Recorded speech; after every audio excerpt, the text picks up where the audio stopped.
안녕하세요. 김창준 이동식 주택입니다.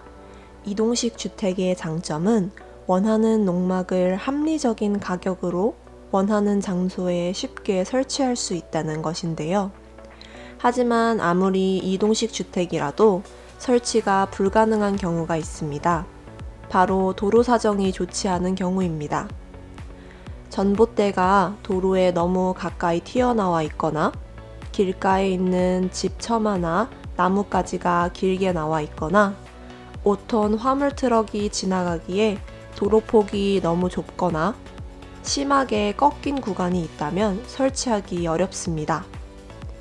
이런 경우 어떻게 해야 할까요?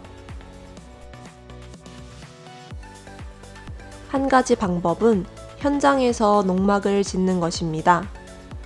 현장 건축의 경우 공장에서 짓고 설치하는 것보다 비용이 더 드는데요.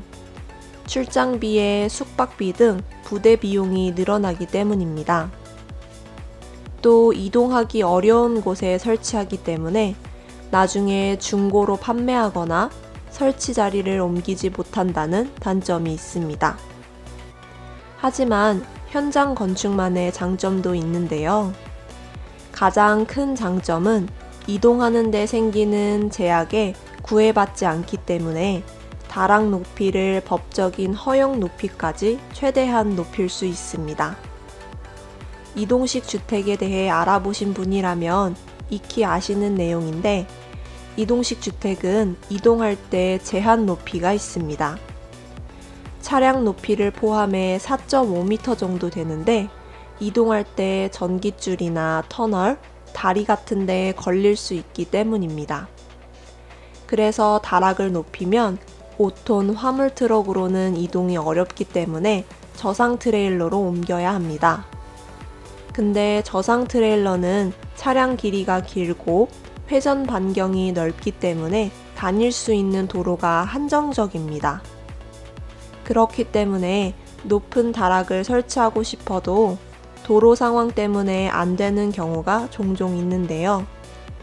현장 건축을 하면 그런 제약이 없기 때문에 다락을 변형할 수 있습니다. 하지만 다락 높이를 정할 때 고려해야 할 점이 있습니다. 하나는 농막의 높이가 4m를 넘길 수 없다는 것이고, 다른 하나는 높일 수 있는 다락 평균 높이가 1.5m 이하여야 한다는 것입니다. 이런 제한이 있는 이유는 농지법 시행령에 따르면 농막 면적이 20제곱미터를 넘으면 안 되기 때문입니다. 건축법을 보면 건축물의 높이가 4m를 넘으면 2층으로 간주합니다. 그렇기 때문에 농막의 높이가 4m를 넘게 되면 바닥 면적에 더해 다락 면적까지 포함되게 됩니다. 보통 농막의 크기가 길이가 6m, 폭 3m이거나 길이가 7m, 폭 3m인 경우가 많은데요. 7m, 3m의 경우 면적이 20제곱미터가 조금 안 되는 크기인데 여기에 다락 면적까지 포함되면 농막 크기에서 벗어나기 때문에 농막으로 사용할 수 없습니다. 그래서 현실적으로 다락 높이를 약 1.5m, 1층을 2m 정도로 만들고 나머지는 지붕, 1층 바닥, 다락 바닥으로 채워넣는 것이 가장 안정적인 비율입니다. 이렇게 제작하면 다락을 꽤 넓게 사용할 수 있습니다.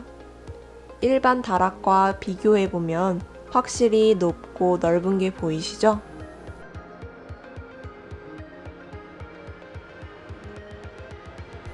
이런 돌출형 다락은 어느 방향으로 누워도 성인 3, 4명은 충분히 누울 수 있고 허리를 숙이면 걸어 다닐 수도 있습니다.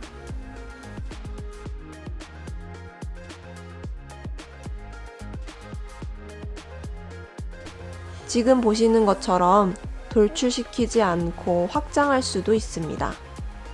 이런 다락은 특히 아이들이 좋아하는데요.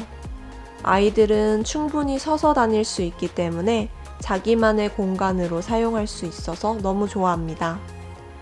그래서 실제로도 아이들이 있는 고객님들께서 많이 찾으십니다. 현장 건축의 또 다른 장점은 구조 변경이 어느 정도 가능하다는 것입니다.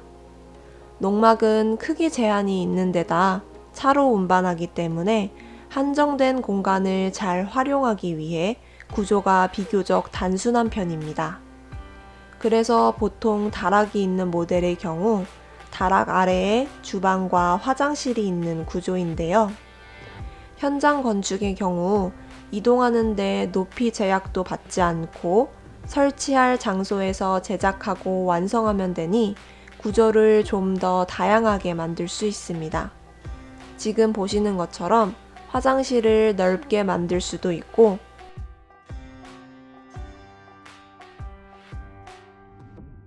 이런 구조의 다락을 만들 수도 있습니다.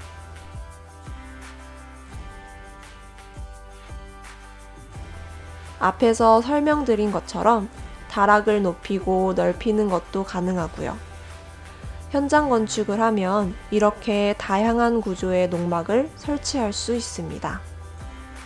이 밖에도 트럭이나 저상 트레일러로 이동해야 하는 운반비가 절약되고 주택을 설치할 때 사용해야 하는 크레인 비용도 절약할 수 있다는 장점이 있습니다.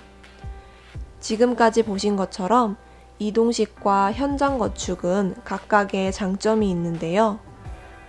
상황이 다 다르기 때문에 설치하실 장소 주변의 도로 상황이나 비용, 지자체별 농막 기준 등 여러 가지를 고려하고 비교해 보시는 걸 추천드립니다.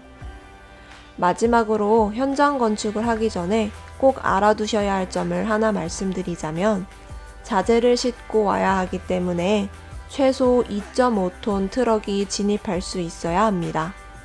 전화로 문의하시거나 전시장에 방문하시면 더 자세한 상담 받아보실 수 있습니다. 오늘도 시청해주셔서 감사합니다.